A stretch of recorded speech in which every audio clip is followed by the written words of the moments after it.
Добрый вечар, мае сябры. Спадзяюся, што казачка, якую я пачала вам чытаць, спадабалася вам. Таму сёння мы прадоўжым. Калі ласка, слухаем. Вось той самы касмічны вецер, які прыляцеў, каб забраць знічку. Што ж было далей?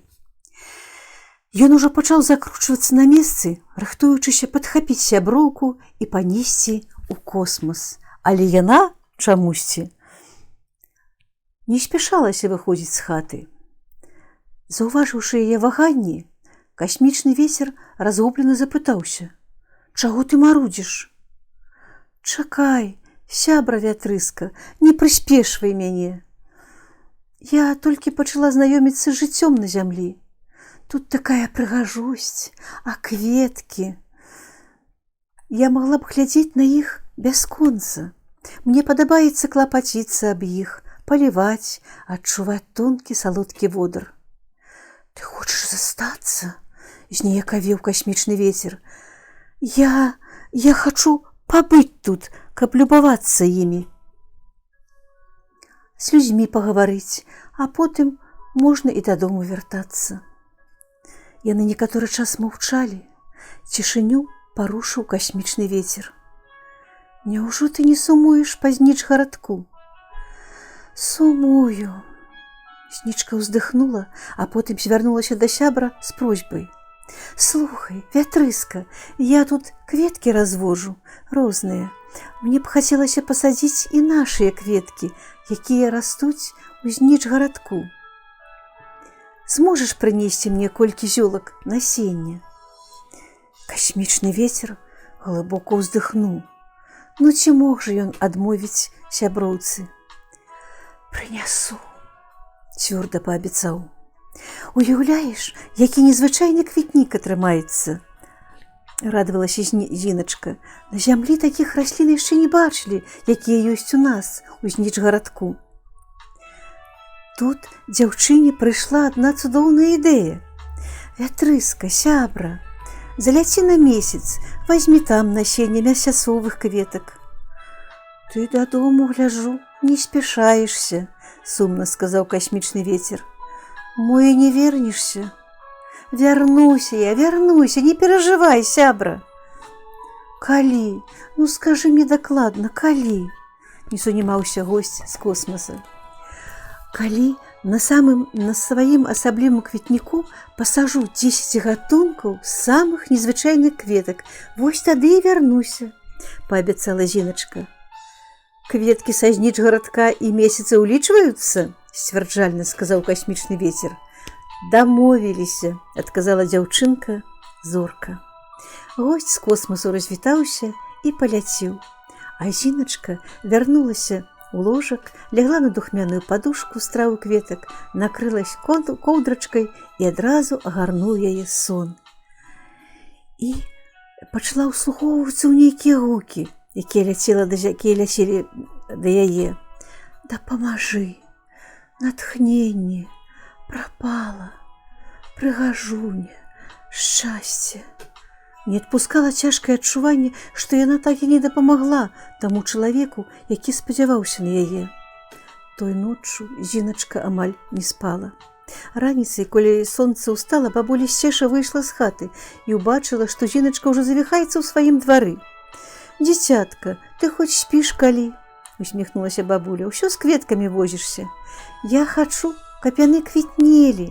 Мне так падабаецца глядзець на гэту прыгажосць. А ты паліла іх вадзічкай з крыніцы?» «Гэта крынічка гаючая», – параіла бабуля Сцеша. «А дзе тая крынічка?» – зацікавілася Зіначка. «А там, за лугам, перайсці і адразу ўбачыш». Зацікавілася Зіначка. Адразу ёй захацелася паліць свае кветачкі. Бліжэй да вечара, калі сонца адступіла, яна ўзяла каромысел, вёдры і выправілася да той крынічкі. Да крынічкі вяла лясная сцежка, па якой было відаць, што вяскоўцы часта ходзяць туды па ваду. Вось і Зіначка вырашыла туды спусціцца. Паставіла яна вёдры на зямлю, паклала на зямлю каромысел, Апусціўшыся на калені, набрала ў далоні халоднай вады і папіла. Сапраўды, смачнай была вада, наталяла смагу, надавала сілы. «Вазьмі конаўку, красуня, будзе зручней піць», пачуўшы прыгожы нізкі голас.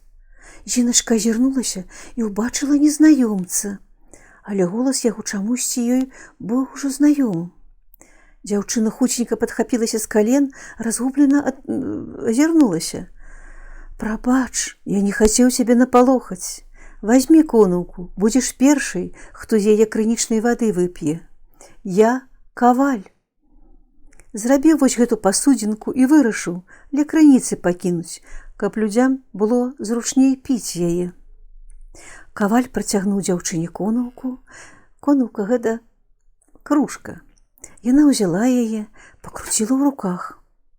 Пасудзіна нагадвала лебедзя з доўгай прыгожай шыяй. Зіначка прысела, набрала вады і з прыязнай усмешкай падала кавалю. «Дзякуй, красуня, але я мару, каб ты першай паспытала вады з маёй конаўкі». Дзяўчына зрабіла некалькі глыткоў, зноў набрала вады і падала кавалю. Цяпер ён узяў пасудзінку і прагна выпіў усё да апошняй кроплі. Пакуль каваль спусташаў конаўку, дзяўчына разглядала яго. Высокі такі хлопец, такі высокі, што Зіначка ці была яму па плячо ростам. Валасы цёмныя, крыху даўгаватыя, вочы сінія, прамяняцца дабрынёй. Рукі моцныя, па ўсім бачна працавітыя. І каваль разглядаў дзяўчыну. Вабілі позірк яе доўгія валасы, прыгожы твар з іскрыстымі блакітнымі вачыма. Хораша усміхаліся ружовыя вусны, невысокая, стан танюткі. «Хто ты, красуня?» – спытаў яе каваль.